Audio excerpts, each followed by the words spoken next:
repercussão geral das decisões do Supremo pegam, emprestado do direito americano e inglês, o stare decisis. É o precedente obrigatório.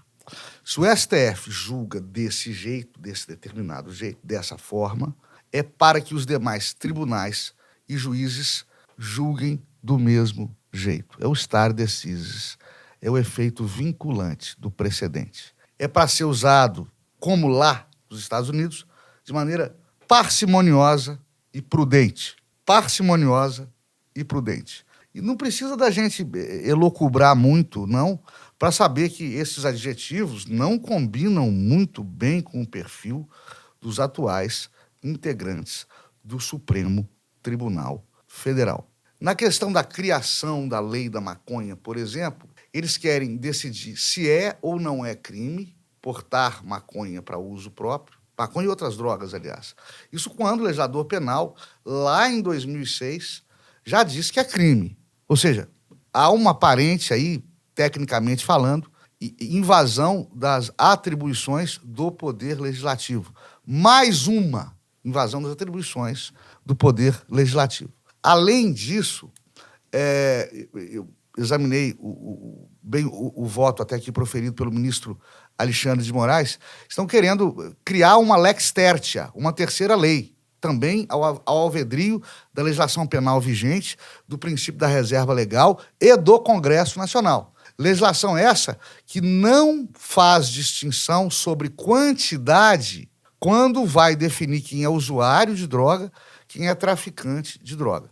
No entanto, o ministro Alexandre de Moraes quer fazer essa distinção, quer criar um stare decisis, um precedente de obediência obrigatória, em que até 60 gramas de maconha é considerado usuário. O que, pelo amor de Deus, qualquer operador do direito penal sabe que é uma sandice, que é uma coisa inviável e que vai criar o caos na segurança pública brasileira. E o incrível é que o ministro Alexandre de Moraes foi promotor de justiça, foi secretário de Segurança Pública de São Paulo, foi ministro da Justiça do governo do então presidente Michel Temer. Isso aqui é o incrível. Por que é inviável? Porque basta, então, ao traficante, se o limite é de 60 gramas de maconha, para definir se é usuário ou traficante, até 60 é usuário, basta ao traficante ficar vendendo de 60 em 60 gramas.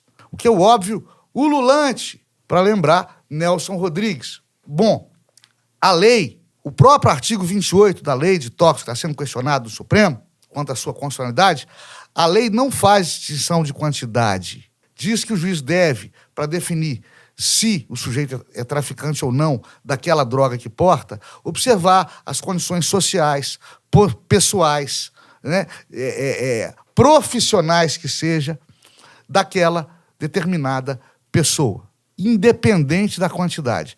Eu, em 25 anos de carreira como juiz criminal, por exemplo, só para ilustrar, eu cansei de absolver cidadãos do crime de tráfico uma quantidade de droga substancial, porque entendi que aquela compra de droga em quantidades substanciais, vamos dizer, 500 gramas de maconha, não caracterizava o tráfico, porque era uma pessoa que não dependia de venda daquela droga para sobreviver, que tinha emprego honesto, que não era conhecida na comunidade ou pela polícia como traficante, etc, etc, etc.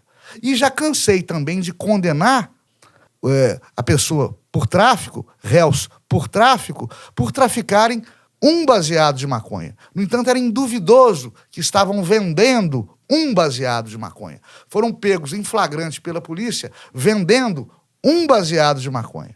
O usuário falou, estava comprando dele um baseado de maconha.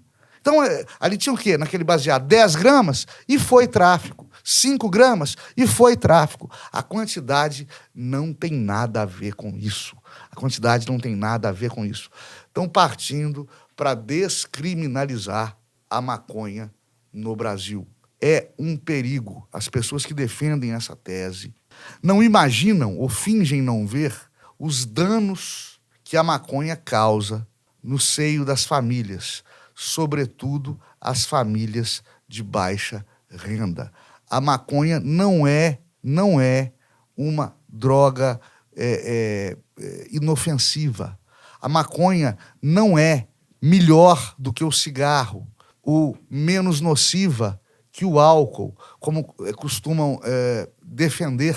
São argumentos muito utilizados pelos defensores da descriminalização da maconha. No caso do cigarro, do tabaco, o tabaco não retira a personalidade do usuário. O tabaco não cria ilusões alucinógenas no seu usuário, como é o caso da maconha. E no caso do álcool, há dosagens, a ciência diz isso, há dosagens seguras para o consumo de álcool e não há dosagens seguras para o consumo da maconha. Não é isso? Não vamos confiar na ciência? Não foi isso que a gente cansou de ouvir durante a pandemia? Vamos confiar na ciência? A ciência diz isso. Ou seja, você pode tomar 2, 3 cervejas e permanecer sóbrio. Agora, você pode... Ou seja, há dosagem segura para consumo de álcool. Agora, muitas vezes você dá um trago em um cigarro de maconha e fica doidão. É por isso que o álcool é menos prejudicial à saúde pública. O álcool é permitido e a maconha não é permitida. E não deveria ser permitida. Quem conhece usuários de maconha de longa data sabe o dano que essa erva proscrita causou ao seu intelecto, né, à sua inteligência, aos seus contatos sociais, às suas carreiras profissionais, às suas famílias. Esses são os efeitos da maconha. A maconha não é calmante, a maconha não é sonífero, a maconha é uma droga viciante e alucinógena. Droga viciante e alucinógena. E que, portanto, merece estar como está, proscrita, que seja utilizada só para fins medicinais em casos especialíssimos. Fora isso, deveria, como deve, permanecer proibida. Dê o seu like, clique na sinetinha e inscreva-se no canal.